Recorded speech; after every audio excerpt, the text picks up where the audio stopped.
right, guys, we are back here in the Kaiju Lounge, back for a little bit more. And we're here today to talk about Embracer Group. What may have once been a video game empire has slowly been turning into a video game first order. It's still threatening, but they don't seem to have their shit together, and a lot less people seem to care. They've already shuttered Saints Row developer Volition, and now there are reports that Gearbox, the makers of the hit game and allegedly a movie still, might be up for sale. It's a far cry from the hungry hippos approach they were doing at every developer they could find, so I thought it'd be a little fun to take a look back and see how this company went from a fledgling, unknown company to a known, flailing company. At 13 years old, Lars Wingefors had started a business in his native country of Sweden selling secondhand comics as a mail order company.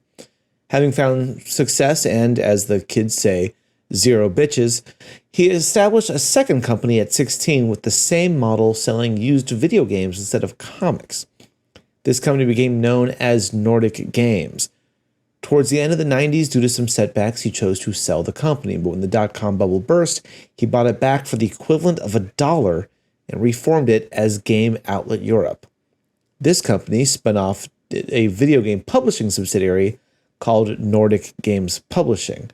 I literally just glossed over a whole lot there, but I'm assuming you aren't tuning into the show for the ins and outs of corporate restructuring. And if you are, make your voice heard with a like and subscribe. I'll happily change the entire course of this channel for digital validation. Now, Nordic Games. They had a simple mission. They wanted to invest in games that filled certain gaps in the video market. They thought long and hard and realized what we were all probably thinking in the late 2000s. Why doesn't Nintendo have any karaoke games? Turns out, Nintendo had a strict 100-page requirement document for this exact scenario, which is absolute insanity. And this included 4 months of research at a karaoke bar. 4 months. Look, I personally love karaoke. I'll rock the shit out of flagpole sit-up, but as a former theater kid, even I have my limits. 4 months is long enough to discover the plot thread tying together all the background videos like it's the karaoke cinematic universe. So this time, this research led to their first big hit, We Sing, and was enough success that they made the publishing division independent of Games Outlet Europe and ran both under the holding company, Nordic Games Holding. Lots of moving pieces here, but we are getting to the beginning of something we've actually heard of, as in 2013, shit hit the fan with history's favorite WWE developer, THQ. So Nordic Games Holding swooped in and acquired many of the former company's assets, as well as the THQ trademark, and finally changed their name to what we now know as THQ Nordic. This acquisition led to two distinct milestone moments. THQ Nordic becoming a public entity, and their insatiable hunger for acquisitions. The next company that be amoebaed into Nordic Company's bacterial makeup was Koch Media Holding in 2018, which operated Deep Silver Games, who published Volition's Saints Row, Shenmue 3, and Metro. And then following that was Coffee Stain Studios and their affiliated companies who published Deep Rock Galactic, Valheim, and developed the playable acid trip known as Goat Simulator. By this point, it was really confusing. There is THQ Nordic, the holding company, and THQ Nordic, the publishers. THQ Nordic owns THQ Nordic, Deep Silver, and Coffee Stain Studios, all of which own their own game studios, making this weird layered pyramid of games industry ownership. Okay, well, less like a pyramid and more of a Scarface-like mound of Colombia's finest. And much like anyone with that amount of cocaine on their person, they reasonably wanted more. At the end of 2019, they purchased their fourth subsidiary, an investment company called GKGI, or Goodbye Kansas Games Invest, which held minority investments in 5 startup game developers. Now, at this point, they were worried about things getting too confusing, too late, and so GKGI was rebranded as Amplifier Game Invest to better reflect their role in the company, and THQ Nordic the holding company became the Lovecraftian horror we now know as Embracer Group. One company, 4 subsidiaries, numerous game studios. Now, Lars, the former 16-year-old virgin with a mail-order game business, took a look at the giant mound of cocaine at his disposal and decides it's time to get high on his own supply. Takes a big bump that would make Charlie Sheen blush, and Embracer Group goes into overdrive.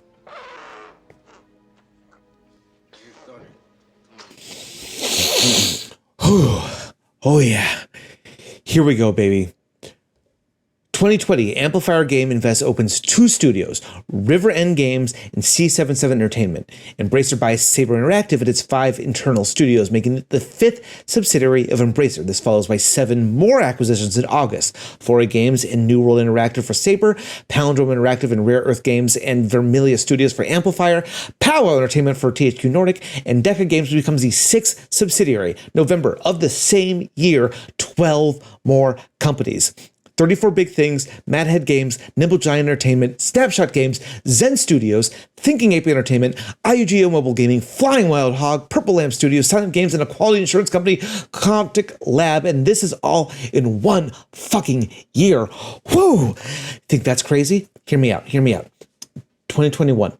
Embracer takes on a 7th subsidiary, Gearbox, baby, makers of the looter shooter Borderlands. Not enough? Fine. Same month, Easy Brain, 8th major holding label. Fine. Fuck you. One more, Aspire Media, which becomes a subsidiary of Saber Interactive. Even their subsidiaries have subsidiaries. Best of all, this all happens in just February.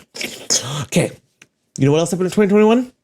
Appeal Studios, Kaiko, Massive Mini Team, Framebreak, 3D Realms, Ghost Ship Games, Slipgate Ironworks, Digital Arcs, Force Field, Saddle Ranch, Easy Trigger, Crazy Labs, Grim Frost, Demier Studios, Packing Marlin Studios, Fractured Bike, Smartphone Labs, and I only made 2 of those up.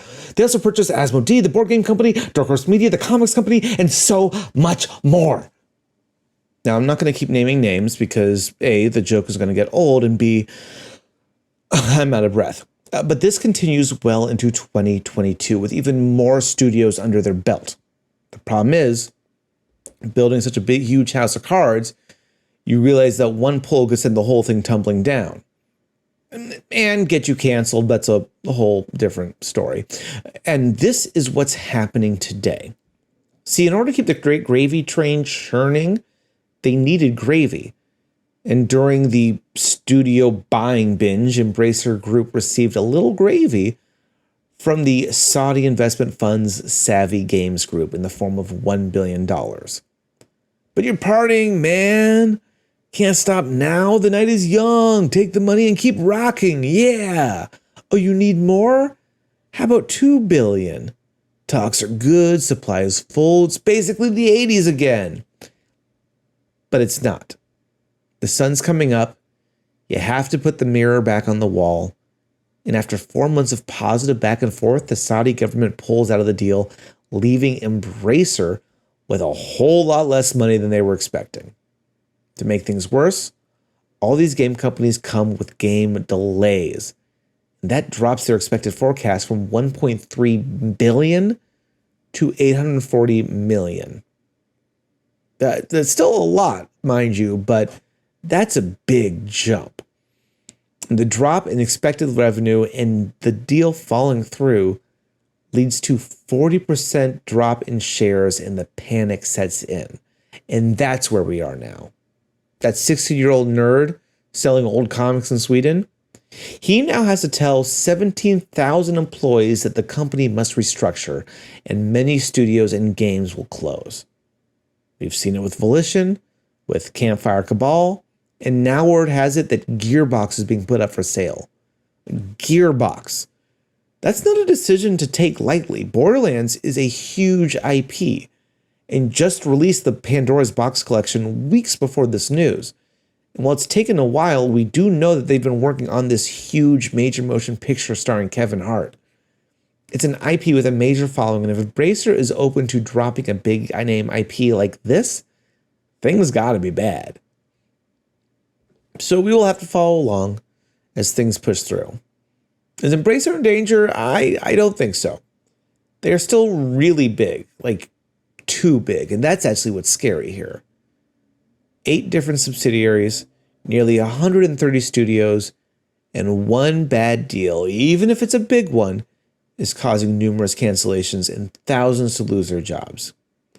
Embracer says they will reduce third-party publishing and put a stronger focus on large-budget games. With a company this big, that shifts the momentum of the industry. One company shouldn't have this much power. Because this is what happens when you put all your eggs in one basket. Or like 13 baskets placed into 8 slightly larger baskets that are then in one obscenely useless basket. So that's where we are, guys. We're going to be paying close attention to where Embracer lands in all of this. It's possible that Gearbox doesn't sell. I messed up my hair during that Coke binge. It's possible Gearbox doesn't sell and they stick around, but even just considering it over shutting down some of the lesser known organizations they have, it's crazy. It's crazy. It was shocking news to see.